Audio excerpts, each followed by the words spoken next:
और अनुराधा कहाँ है और शुभ्रस्था कहाँ पहुंची, भोजन की क्या सीमा है और साउंड सिस्टम ठीक है कि नहीं। लेकिन वही है कि भगवान राम सब कराते हैं। मैं तो आप दोनों को सुनने में इतनी रम गई, आदरणीय दीदी को, विद्या जी को भी और आपको, और जितने लोगों ने भी मुझे जब से सुना, ये अपनी व्यक्तिगत मेरी रुचि समझें। मैंने जिस परिवेश में जब बचपन में आँख खोली तो मेरे आसपास सब कृष्ण के ही भजन गाने जैसे अनिवार्य हो। बिटिया यदि गा रही तो पहला भजन कृष्ण का, मीरा के भजन, दादू के भजन, किसी के भी हों, चाहे वो परमानंद जी, कृष्ण के रचनाएं। उस छोटी उम्र में भी मैं हमेशा बताती हूँ, दादी हमारी गाती थी। अरे अरे अरे, ये सब तो एकदम आदत है लोग। अभी रुको। मोरी छोटी सी है नाव, तेरे जादू भरे पाँव, मोहे डर लागे राम, कैसे बिठाऊं अपनी नाव में। ये हमारी दादी गंगा मिर्जापुर में नहाने जाती थी तो हमेशा गाया करें। और केवट प्रसंग और शबरी प्रसंग, आज बसो शबरी घर रामा, तो जब वो गाया करती थी तो न जाने क्या हुआ कि मेरी बेटी भी यहाँ पे अनन्या आई है, और उसके भी जब समझ आई तो उसने सबसे पहला प्रश्न मुझसे यही किया कि मम्मी क्या बात है कि तुमको मैंने कभी कृष्ण की रचनाएं नहीं, हमेशा राम की रचनाएं गाती हो लोक में। तो आपके प्रश्न का उत्तर मैं यही कह सकती हूँ कि शायद उनका पूरा जीवन चरित्र मेरे बहुत बाल मन में, युवा मन में ऐसा प्रतिष्ठित हुआ कि मुझे लगता था कि मर्यादा पुरुषोत्तम राम जो कहे जाते हैं उसकी बुनियाद क्या है। वहीं पे बहुत छोटी उम्र में मन चला गया। जैसे गारी सुनाई जा रही है, जैसे आपने बताया संतान नहीं हो रही है, एक आम दंपत्ति की तरह, एक आम माता पिता की तरह दशरथ और कौशल्या व्याकुल है।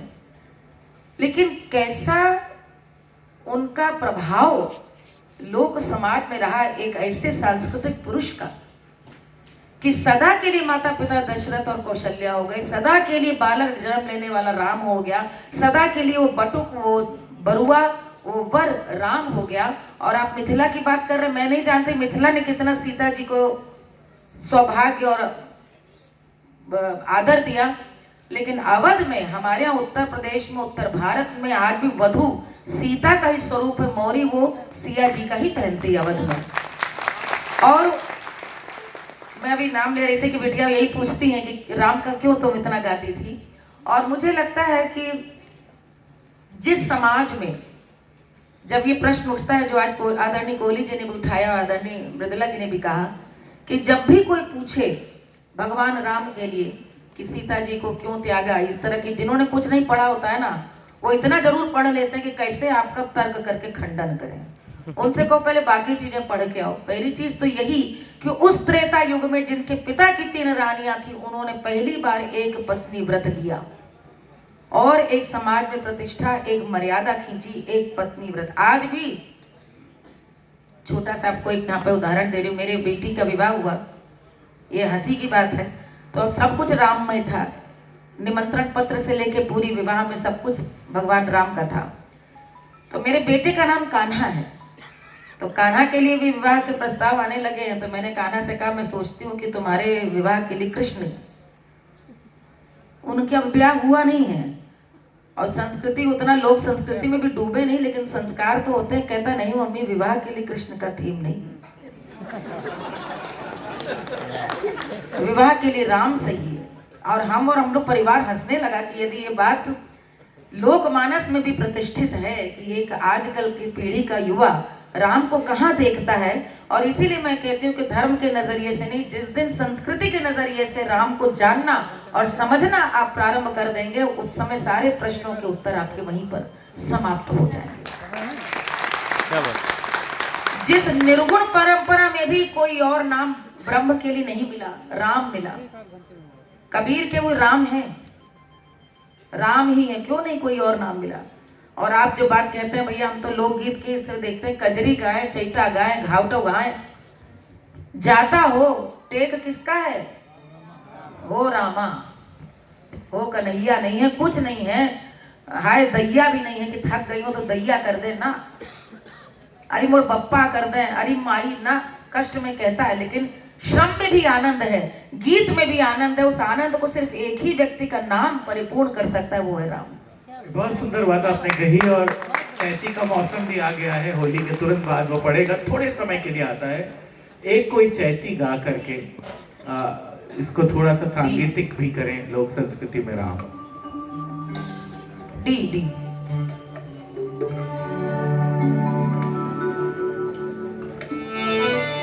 लिहले जन्म रघुरैया हो रामा, अरे लिहले अवध में लिहले जन्म रघुरैया हो रामा, लिहले अवध में लिहले जन्म रघुरैया। पिता दशरथ और माता कौसल्या, पिता दशरथ और माता कौसल्या, भरत लखन शत्रु भाई हो रामा, भरत लखन शत्रु भाई हो रामा, भरत लखन शत्रु भाई हो रामा, भरत लखन शत्रु भाई हो रामा, लिहल जन्म रघुरैया हो रामा, लिहल अवध में लिहले। ये राम के जन्म का प्रसंग है, लेकिन आप यदि ये भी गा दें, अरे राती हम देखुली सपनावा हो रामा, पिया घर गईले। श्रृंगार की रचना है, पान खाया और सपना देखा मेरे पति आए, लेकिन वहां भी राम है। एक क्षण बीतल, अरे बोलत बतिया, एक क्षण बीतल बोलत बतिया,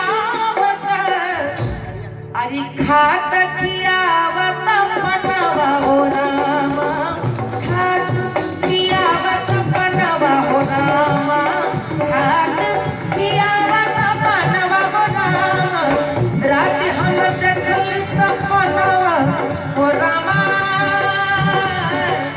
अरे पिया घर अइले हो, पिया घर अइले हो, पिया घर, पिया घर अइले हो रामा। ये दुख कष्ट या वेदना है राम के साथ ही।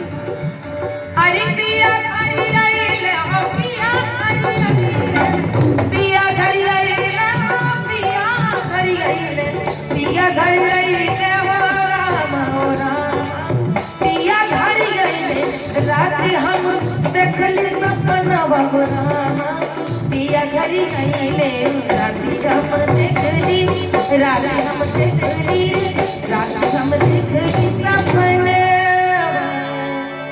हो रामा। कि अरे रामारी माझी बरसत पनिया, चली तो आओ जनिया रे हारी, कि अरे रामारी माझी बरसत पनिया, चली तो आओ। कहने का भी बुरा है, कजरी हो चाहे चैत्री हो, चाहे घाटो हो, चाहे जाता हो, जहाँ टेक पूरी हो रही है वहां पर भी राम ही है। तो ये राममय सृष्टि होने का कहीं ना कहीं सबसे बड़ा मुझे लगता है कि हमारे भीतर अपनी अंतःकरण में उसका उत्तर है।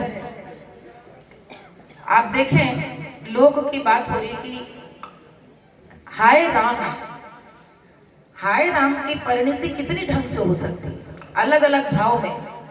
आश्चर्य है तो हाय राम, कुछ गजब हो गया, हाय राम, कष्ट हाय राम, और क्रोध में हाय राम राम राम राम, और यदि हर्ष है तो हर्ष में हाय राम, रिजल्ट आ गया हाय राम।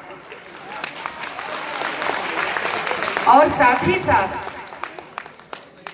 जब अंतिम बेला होती है तब भी राम नाम सत्य है। तो सोहर से लेकर राम नाम सत्य तक जो हमारे जीवन में समाहित है, वो मुझे लगता है कि उनको हम जो अयोध्या के राम, हमारे घर के अपने राम, मर्यादा पुरुषोत्तम राम से इतर कहीं ना कहीं उनका स्वरूप मुझे दिखता है। कितने गीतों में मुझे याद है, आपने जो पूछा मूल प्रश्न, बहुत छोटी थी तो एक सोहर हमने सीखा था जो बहुत लोकप्रिय गाती भी हूँ, राम जी के भैले जन्मवा चलहो करी आई दर्शनवा। उसमें एक अंतरा आता है, छलकै सुख के भरल गगरिया, छलकै सुख के भरल गगरिया, मारल जाई रावणवा हो रामा। तो मैं बाबूजी विद्या निवास जी के सामने इसको जब प्रस्तुत कर रही थी तो उनकी तो आदत थी, उन्होंने कहा कि छलकै सुख के भरल गगरिया, ये क्यों कहा है मालूम है? और फिर उन्होंने कलश पर और कलश के महत्व, लोग में अपने घरों में कलश, कि कलश रहे तो हमेशा छलकना चाहिए। घरों में खाली कलश आज भी नहीं रखा जाता, जल से भरा रहे चाहे धन से अन्न से भरा रहे।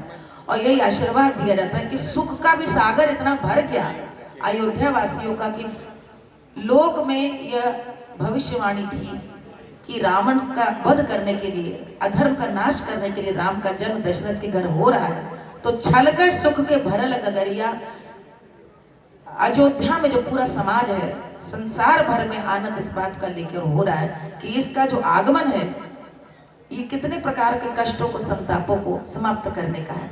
तो मैं अब सोचती हूँ लोकगीतों से भी बहुत ऊपर, जैसे मैंने हाय राम का भी बताया कि राम हम सब के भीतर समाहित, और जब मैं गाती हूँ तो लोकगीतों में तरह तरह के भाव बड़े सुंदर देखने को मिलते हैं। कुछ तो बहुत सुंदर गीतों का भी आपने वर्णन करा, जो आपने सेहरा का बताया, छापक पेड़ या मोरे राम के भीजे मुकुटवा की बात करी। ये राम कथा है और राम का चरित्र है, जहाँ राम की सारी लीलाओं पर भजन है। भैया वहां पर कुछ प्रॉब्लम है क्या?